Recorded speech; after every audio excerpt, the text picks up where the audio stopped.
Retired detective John Reader is pulled back in when the serial killer that he could never catch suddenly reappears. But can Detective Reader honestly trust his own mind? This is You Won't Feel a Thing, number 1.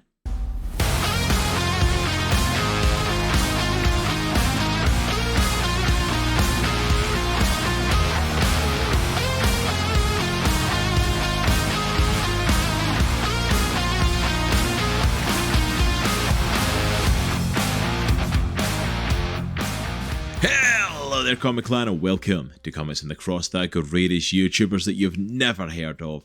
I, of course, am your host for today, Cross, and today we are checking out the hotly anticipated You Won't Feel a Thing, number 1 from DSTLRY Publishing. My absolute favourite horror comic of all time is Witches from Snyder and Jock.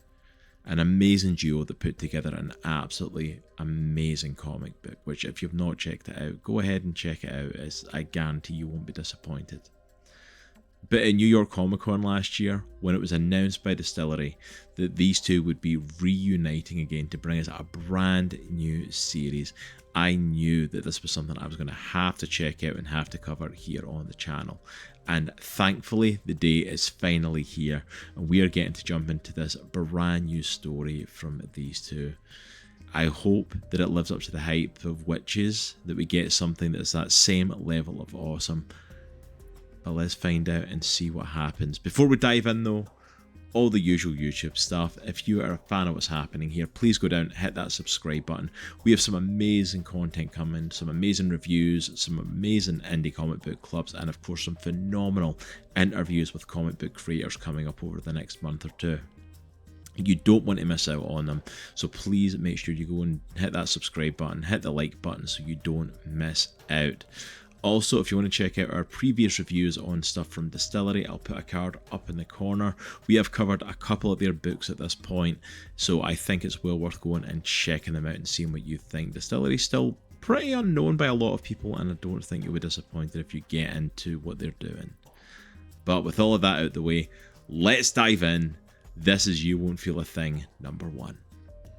You Won't Feel a Thing, number 1 is written by Snyder, with artwork from Jock and additional pencils from Reardon.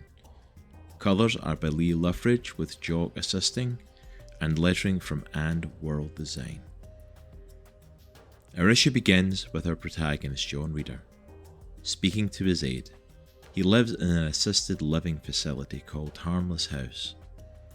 Carla, his aide, has been working with John for a year and a half. She is taking him through his morning mental exercises. Every morning, she flips different cards and asks him what's behind the door. And depending on what age she says John is, he sees something different. A memory of his past. Unfortunately, most seem to relate to the Chatterman. But on this morning, he is 17 years old, and he thinks to himself, if he's 17, then there's only one thing behind the door. John remembers back to June 2nd, 1975. He's on the phone to his best friend prepping for a mock UN final, where he is Samoa and has to convince the other members to accept him. If he fails, he has to go to summer school, but he just can't concentrate. He's distracted that his girlfriend, Flower, goes on summer vacation in just 2 weeks. She's going to her cousin's farm, and then right after it is going 3,000 miles away to Montana for college. He's worried that he's going to lose her, but while these thoughts continue to run through his mind, he all of a sudden hears a bump coming from his closet. He finally builds up the courage to open his closet door, and to his absolute surprise, he reveals his girlfriend, standing in his closet, completely naked except for an open robe. She tells him that she's letting him in, and the mock UN debate all fades away as Flower climbs on top of him, and the two begin to make love for the first time. The world disappears, and he wants to tell her not to go, to stay, so they can stay in this moment forever. Then all of a sudden, John's back in the present day, sitting across from Carla. She's asking what is behind that door, and he tells her none of where his mind just went, and instead tells her that behind the closet door are baseball cards and a broken lacrosse stick. We walk with John and Carla through Harmless House and get a little bit more of John's life. He's originally from Harmless, Montana, but his work took him all over the place as he worked for the state and then federally assisting with the analysis of violent crimes. John had never intended to come back to Montana, but 2 years ago, he was diagnosed with a tumour at the front of his brain, and due to the placement, he was at risk of early onset dementia and hallucinations. He isn't too thrilled to be at Harmless House, as he remembers as a kid seeing people that lived there, and all of them with blank empty smiles, and now feels like he's one of them. Also, he's a very tenuous relationship with the facility director, Deborah Loughlin. He remembers her as a bully in high school and feels like she hasn't changed. Inside Harmless House, there are 3 colours assigned to residents: green, yellow and blue. John is on green, where he can come and go as he pleases, but the director wants him on yellow, where he needs an aide to sign him in and out of the facility. Deborah warns Carla that John probably shouldn't be going out just now due to a weather warning. Carla advises that John has a scan at the hospital that he has to attend, and as the weather isn't too bad yet, and as long as they don't make any stops after, they're allowed to head out. At the hospital, John has his scan, and he's told by the doctor that his tumour has grown in size. Originally expected to have a good few years left, he's now told that at this rate of growth, he's unfortunately expected only to survive for a few months. The tumour affects how John feels in certain situations. Sometimes he can feel things a lot more intensely, and other times he isn't even affected. You would never know it even had an impact on him. This is one of those times. He has no emotional response, no reaction at all to being told that he only has a few months to live. And when offered counselling to help him talk through the situation, he declines, and he and Carla leave. Following the hospital, they get the inclement weather warning, but Carla declines to take him straight back to the home, and instead takes John to see his old friend Buzz, who's now the chief of police in Harmless. Buzz let John consult on cases and take advantage of his years of experience. All identifying info is blacked out so he doesn't see personal details, but he's still grateful for the opportunity to help. The current case is a hit and run, but Buzz feels like there could be more to the situation. John starts to look over everything and deduces that the placement of the bike to the boy doesn't make sense if he was run over going in that direction on that specific road. As his gears begin to turn and he begins to process, he notices Buzz's face and sees him smiling at him. He feels good at being able to assist and help out in this case, but then he sees him smile at Carla, and there's something in it, something strange, and then it hits him. He knows this case. This isn't an open case, this is a closed case. It's dead. It was solved 4 years ago. Buzz catches John's expression changing. As he goes to explain, John cuts him off. He doesn't say anything else and just chooses to leave. Internally, all of the heavy emotion that you would have expected John to be feeling when he had the conversation regarding his tumour, all the negative emotion you would expect to sweep over him, he now felt in this moment as he was walking out of the police station. John has now drifted into another memory. Another door is opened. This time he's 17 and it's his front door. It's right after his first time making love with Flower, and it's 1 week until she leaves. He reminisces about how he felt that week, totally enamoured with Flower, and her with him also. Being that young and new and so much still ahead, dreaming of who you want to be and what you want to make yourself rather than who you actually are. And regardless of how rough and raw you are, having someone that accepts you just like that. He decides that he's going to ask her to marry him. He tells his friend Buzz, who thinks that he's absolutely crazy. But John doesn't care. The night before Flower leaves, her parents are out, and John goes to her house.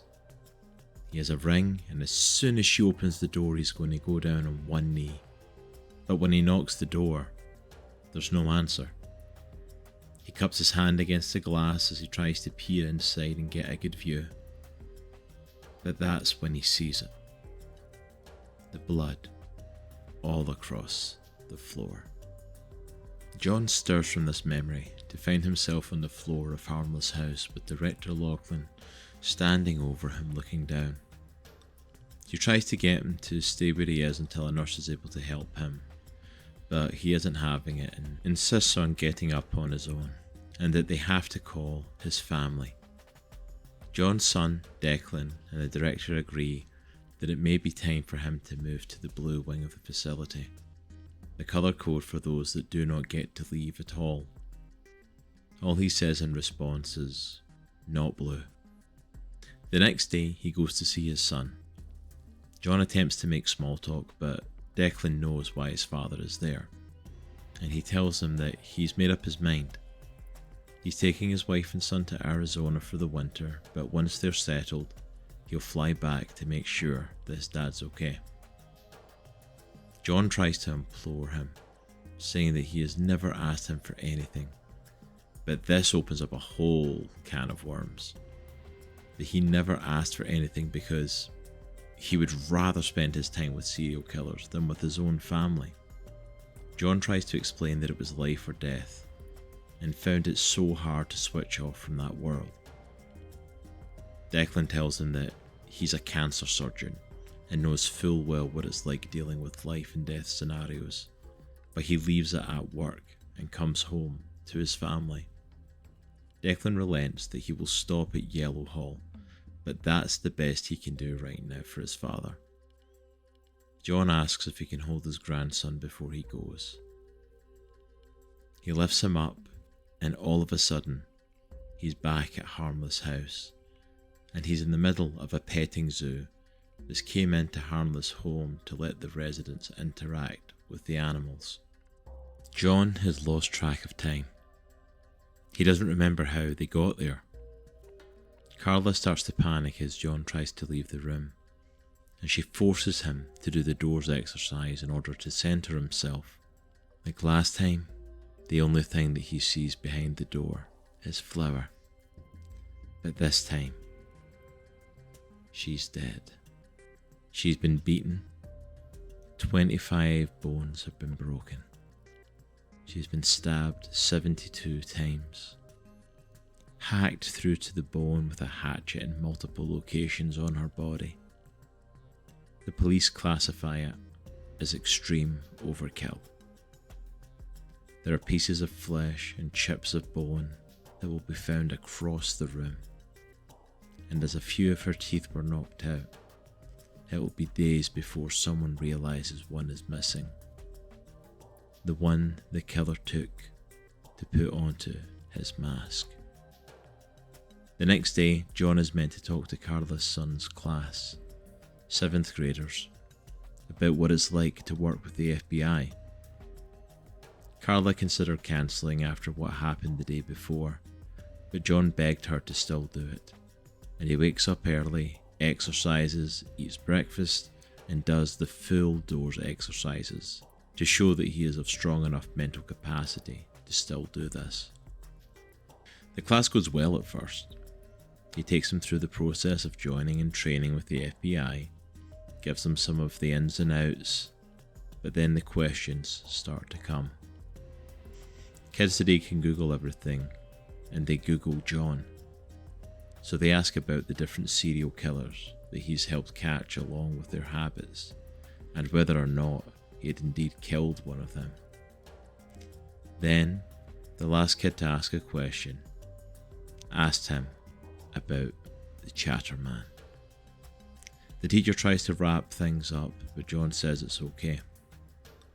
He tells the kids that Chatterman is a suspected serial killer, that if he really exists, could link about 30 unsolved murders spanning 4 decades. However, they were never able to actually prove that he did exist. Then, as they're wrapping up, one more kid wants to ask a question. Before John can even think too hardly or stop himself, he invites the kid to ask his question. He asks about John reporting that in 2015, he'd actually seen the Chatterman, that he opened his door and came face to face with him. John just reiterates what he said about them having no proof that he ever existed, and the teacher quickly wraps up everything. That night, John tries to calm his mind, but all he can do now is think about the Chatterman. He thinks about the seemingly unconnected murders, with the only similarities being the overkill of the victim and the missing tooth.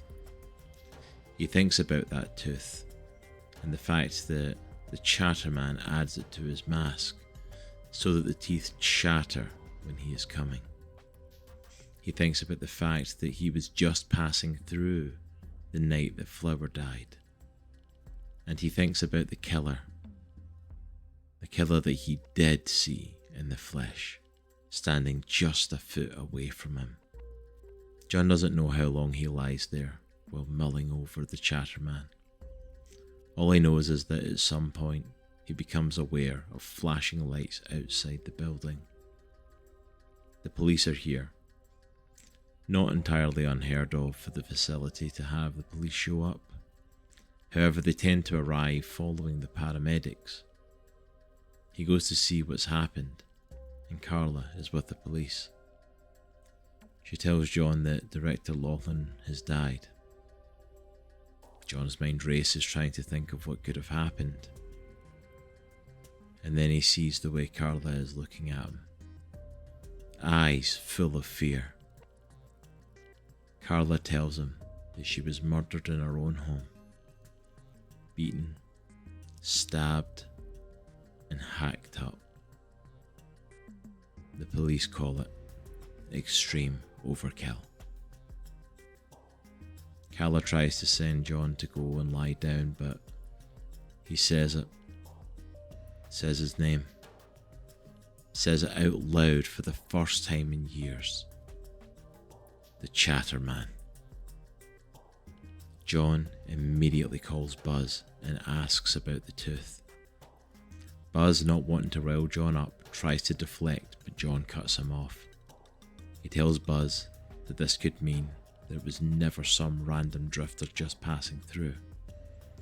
It could be someone from this town. Someone that they grew up with. And the issue comes to a close with Buzz telling John to just get some sleep. But John being more resolved than ever in what he has to do. The Chatterman isn't harmless, and he is going to be the one to stop him. So the big question, did this book live up to the hype? It's hard to say at this point. I think Witches was very much a lightning in a bottle that won't be touched by many, including the creators themselves. But also when I read Witches for the first time, it was a full collected graphic novel. So getting just the first issue of You Won't Feel a Thing is hard to compare the two. From what I'm seeing so far though, I am very grateful that Scott Snyder and Jock are back together. I am very grateful that we're getting this story. John was a very intriguing character. I like the prospect of this kind of murder mystery. I love murder mystery type stuff. I love TV shows like that. I love comic books with elements of that. I love a good mystery that has to be solved. And this one's a very intriguing mystery that's been created because our ride-along character isn't trustworthy. He's no longer a police officer, a detective, an FBI agent, anything of this sense. He's in a home. And not only that, he has got a tumour in his brain, which causes dementia and causes hallucinations. The fact as well of like these connections is like when you look at the book with that lens, you have to question everything. Are his memories of Flower real? Are the thoughts and ideas that he has around the Chatterman even real? Are there all these connected murders? Are there all these murders that aren't related except because they're extreme overkill? And the missing tooth that he's adding to his mask. If they've no proof of it, they've no proof that he's taken it, how do they know it's getting added to his mask? How does he know that it's to cause the chattering? How does he know? Chatterman is almost more like myth and lore than an actual serial killer at this point. But he's very much got it in his head. But at the same time, there's not enough to deny that what he's believing is true at the moment. This very well could be a returning serial killer. It could be someone that they know. And that's what's intriguing about this, is that I'm completely swept away by the serial killer aspect of it. I'm completely swept away in the hunting this. I love a good comic book villain. And that's what serial killers are. They've got a gimmick, they've got something to them, and it's something that intrigues of like, that you want to see them getting taken down, and the Chatterman is very much like that. It's a very intriguing villain to look at and go after, but we don't know if he even exists, or if it's just in John's head.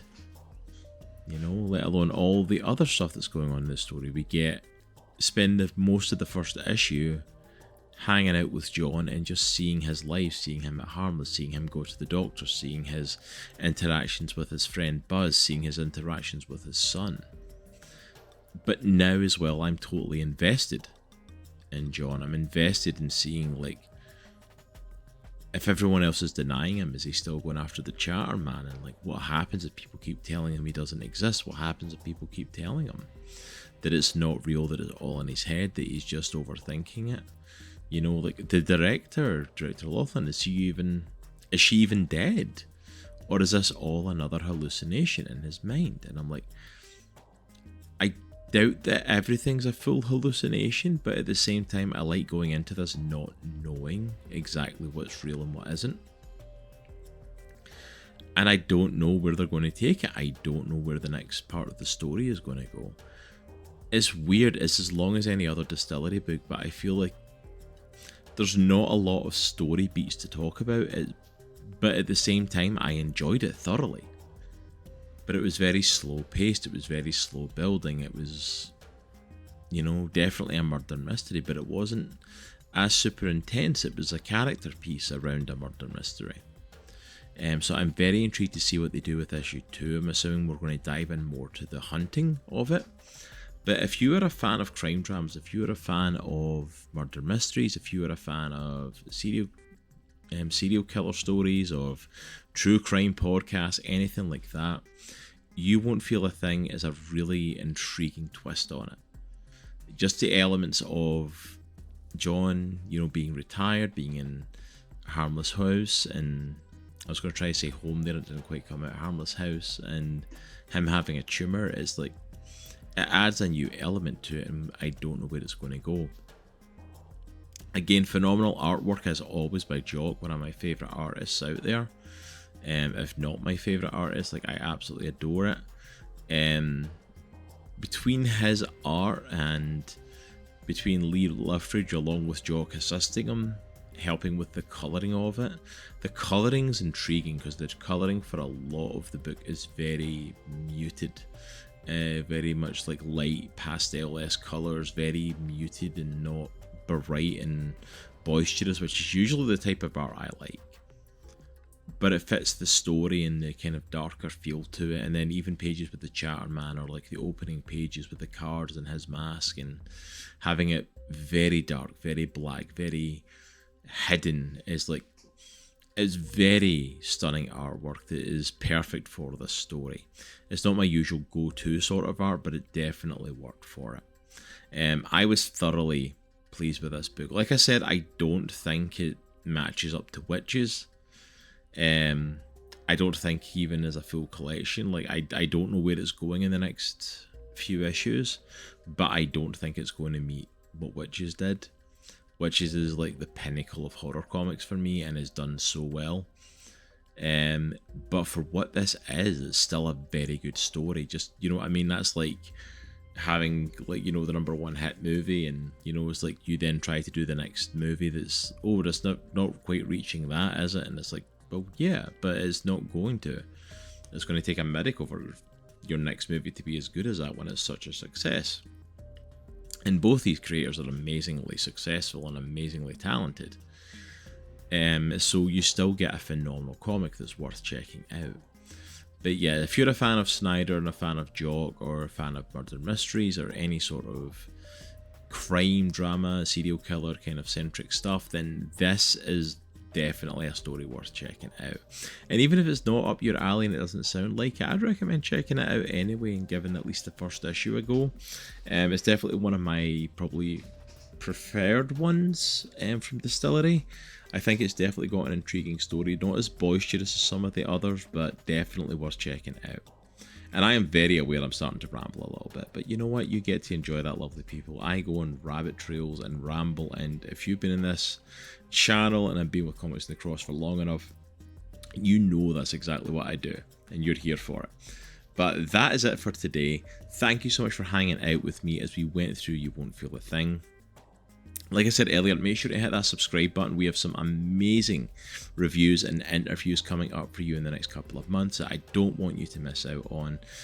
So make sure you go ahead and do that. If you want to get early access to all of the videos, not only from here in our comic book channel, but also our tabletop and video gaming channel, then please go and check out our Patreon, and you can support us over there for $2 a month.